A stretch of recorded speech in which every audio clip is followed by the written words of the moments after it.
ඒ අභීත මල්ලිගේ ඇත්තම අභීතව අද වෙනතුරු මම ඇහැට දැකලා තියෙන ටීවී එකේ විතරයි. නමුත් මම කෝල් කරලා මං කිව්වා අභීත මල්ලි මට ඕනි ඇත්තටම මේ උදව් කරන්න. හැබැයි මට කැමති නැහැ මේ මොකෝ තියනවානේ දැන් ගොඩක් අය account open කරනවා සල්ලි transfer කරන්න කියනවා උදව් කරන්න.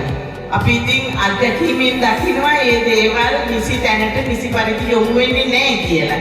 ඒකින්ද මම කවදාවත් ඒ දේවල් කරන්න කැමති වුණේ නැහැ. මම අභීත මල්ලි අපිට ඕනේ හරියටම ඒ දේවල් ඒ තැනට යොමු වෙන විදිය ක්‍රියාත්මක වීමක් කරන්න. ඒ වෙලාවේ අභීත මල්ලි තමයි සුසන්ත බණ්ඩාර මහත්මයාව මට මුණ ගැසුවේ. ඇත්තෙම සුසන්ත බණ්ඩාර මහත්මයාට සූ මල්ලි කිව්ව මිසක් මේ නමවත් මම හරියට දැනගෙන හිටියේ නෑ අද වෙනකම්. ඒ වගේම එයා මේ පළාතේ ප්‍රාදේශීය සභාවේ උපසභාපති කියලා ගන්නේ දැනුනේ. මොකද මට දේශපාලනයටවත් වෙන පෞද්ගලික හැඳුනුම්කම් වලටවත් තානාන්තර වලටවත් නෙමෙයි අපි උදව් කරන්නේ. මම ඉතා සන්තෝෂෙන් කියනවා අපි ශ්‍රී සුමංගල බාලිකාවේ ඉගෙන ගන්නකොට හිටපු පන්තියේ හිටපු අපේ වසරේ හිටපු සහෝදර සහෝදරියෝ ටික අදට එකවා වන්න එකමුතුව ඉන්නවා. අපේ 82 උසස් පෙළ වසර කණ්ඩායම දැන් මීට අවුරුදු 2කට පෙර අපේ පාසලට අවුරුදු 100ක් ලැබුවා. ඒ වෙලාවේ පාසලේ ප්‍රධාන ගොඩනැගිල්ල ගරා වැටලා අපේ පාසල් ගොඩක් දියුණුයි පාසල්. නමුත් රජයෙන් ලැබෙන ආධාර ප්‍රමාණය මදි ඒවා ප්‍රතිසංස්කරණය කරන්න ගොඩනැගිලි ගරා වැටෙනවා.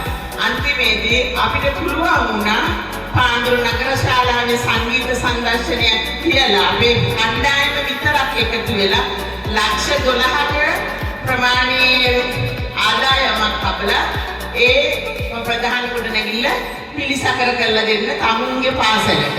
ඒක තමයි වැදගත්කම. ඒ කියන්නේ පාසල ලොකුද පොඩිද කියලා නෑ. අපි තනි කෙනෙක් කරන්න අමාරුයි. අපි කට්ටියක් එකතු වුණොත් අපිට කරන්න ප්‍රමාණය ගොඩක් වැඩි.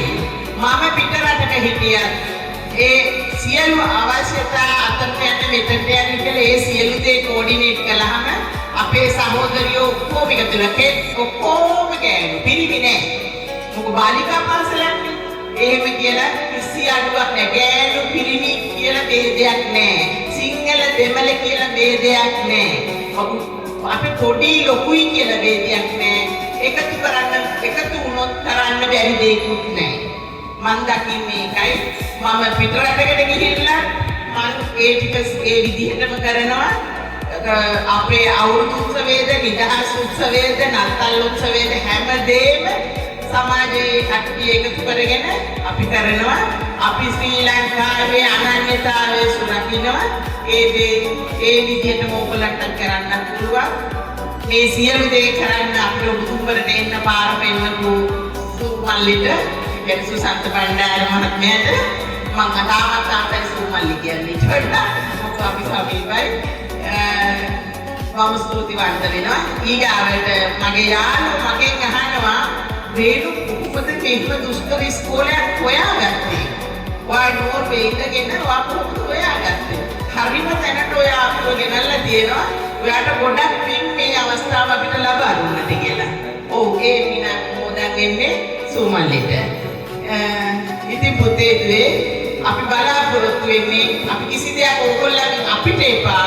නමුත් මේ ඕගොල්ලන්ගේ පාසල මේ ඕගොල්ලන්ගේ රට මේ ඕගොල්ලන්ගේ නංගිලා මල්ලිලා මේ ඕගොල්ලන්ගේ ඔයගොල්ලන්ට අතුරු කියලා දුන්න ගුරු මහත්මයා මහත්මී ඊගොල්ලෝ මේ අපේ අම්මලා තාත්තලා මේ සියලු දෙනා නොසිටියා නම් මේ සියලු තැන් නොතිබුණා නම් අපිට යන කලක් නැහැ.